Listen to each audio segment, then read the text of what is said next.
I shaped some boards most recently, like for Brett Simpson, and the last one, the Huntington, I did a board for Logie, a couple, Travis Logie.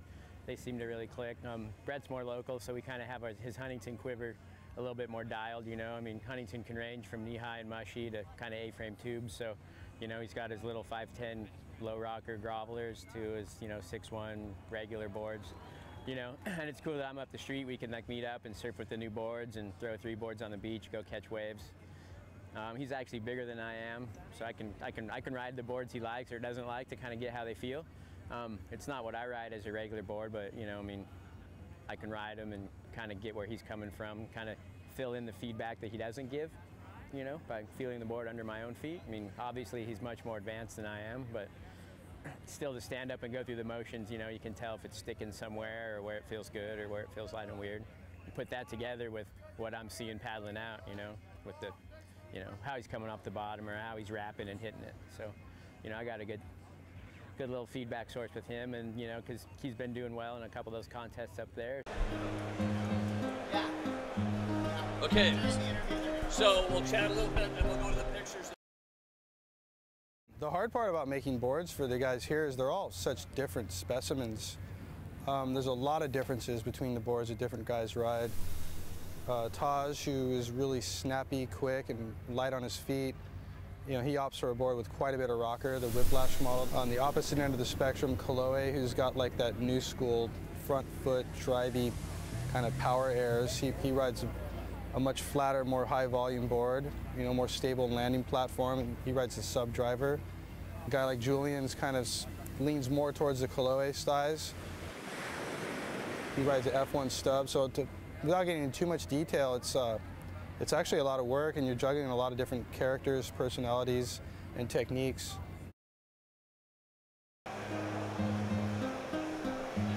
Alrighty, welcome back to Del Mar Fairgrounds, San Diego, the home of the Boardroom International Surfboard Show, and right there on cue is Reno Avalera finalizing that MR81 replica in the Icons of Foam Challenge. But right now, as I bring in Dave, my friend Cope, help me out here. I'm stuck. Babble mouth. Come on, Dave. Yeah. Jump in. Well, you know what, Spencer Reynolds. Spencer, your company is what I see, artandsurf.com, right? Yeah. But I think of Spencer and I think of Oregon, and great words, great images. You are a artist, a surf artist. How would you describe your profession? There's definitely, I teeter between being a surf artist, definitely, but everything I do is really inspired by the ocean, and even when I'm going kind of abstract, there's still an element of kind of a watery element in everything I do. Let's start with Oregon. Obviously, spectacular days, foggy days, cold days, beautiful days. Very inspirational. Were you born and raised there? I was actually born in Oceanside, but I don't have any memory of it. But I was raised in Oregon. That's where I learned to surf, and yeah, that's been a big impact on my art. Just the rawness of the coast up there, and just the power of the ocean has really been something that's definitely affected me. What age did you decide to be an artist full time? It's like being a shaper. It's like being independent, isn't it? It's a heavy commitment. Right. I went to art school, and then from there I worked freelance for a long time. But it's been about 7 years I've been doing the professional art, or just fine art, full time. And so what got you into being an artist? I mean, did you know at a young age? Were you doodling in class? Yeah, definitely. You knew it. Did you know you had a talent at that time? I don't know that I had a talent. I just really had an interest. A passion. And my dad was an artist, and he really my parents never told me I couldn't do it, so I just kind of didn't have any reason why I wouldn't be an artist. Let's start with the creative process. It's you checking the surf, and you might see something. What's your creative process to instigate a piece? It varies. Sometimes it's done with sketchbooks. This year has been kind of a different year for me because we just had our first child, and so everything. I just kind of needed a little bit less structure because of that. So every piece I created this year, I literally just took a board and started painting. Had no idea what I was starting or going to end with. I just went for it, and found some really cool new ideas and new directions that I'm going to be heading with my art. I'm experimenting with resins, and a lot of my materials they're found, you know, it's found driftwood on the beach, or maybe I know a carpentry buddy, he gives me some scrap wood or something like that. So it's kind of a varied sources and inspirations, and you know, but the wood's definitely a key element too. Just the grains and stuff. I think it's a really nice natural place to start. It's a bit of art in itself. It definitely, yeah. So it's a great backdrop to utilize, or a canvas, if you will. Exactly. Well, one of the questions we talked about is your goal, being an artist. Obviously, surfboard shaper, I'm going to make the best board ever. This is going to be the best board as they progress along in their shaping. It's like a doctor practicing, right? Yeah. Are you practicing? Do you have a goal, long-term, short-term, per project? Per project, really. I think it changes every single painting. I don't do the same thing twice. So every painting's a new experiment. And I'm, you know, just constantly trying to try things new. I don't really do well with big series of pieces of artwork, because I always want to experiment and try. You know, it's more about the creativity even, you know, than just like the goal of cranking out a bunch of paintings. What's in your hand? What's your instruments that you use? This is basically my the key brush that I use for most of my painting. It's a script brush, and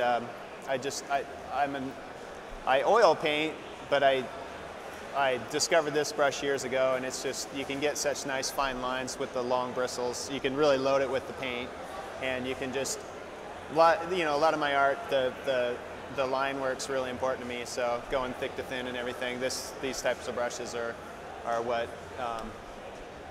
Well, I believe we have at least 12 slides. We want to take a look at some of the slides for our guest right here. This is Spencer Reynolds, artandsurf.com in Southern Oregon. What are we looking at here? Obviously some driftwood, maybe. Yeah, that's a new series I'm calling Symbiosis, and that was Symbiosis #1. That's another in the Symbiosis series, and it's I'm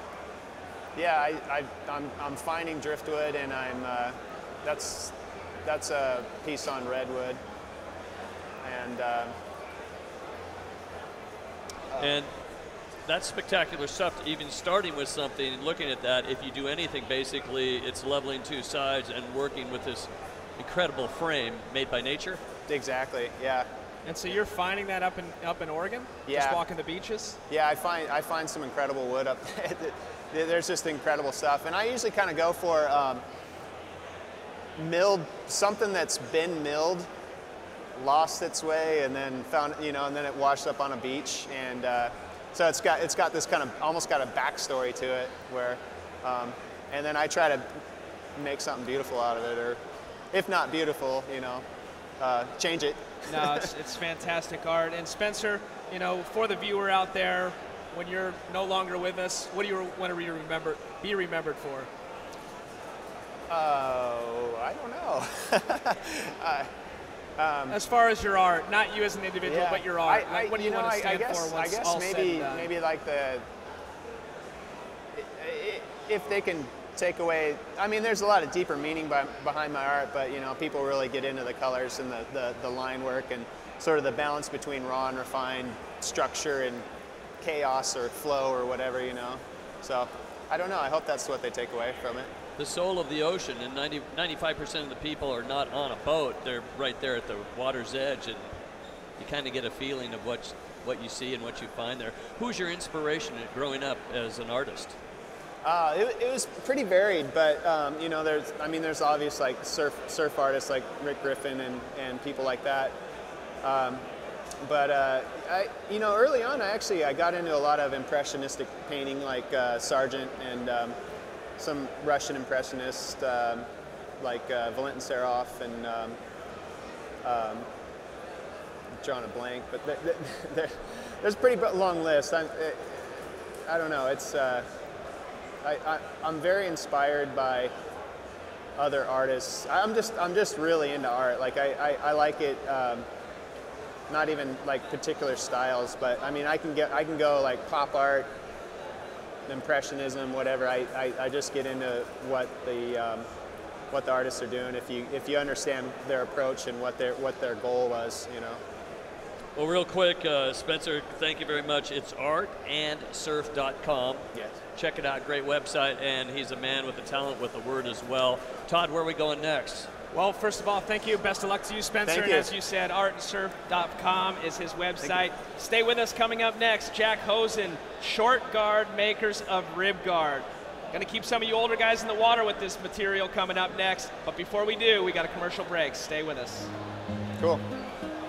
Thanks, guys. Love your work, Spencer.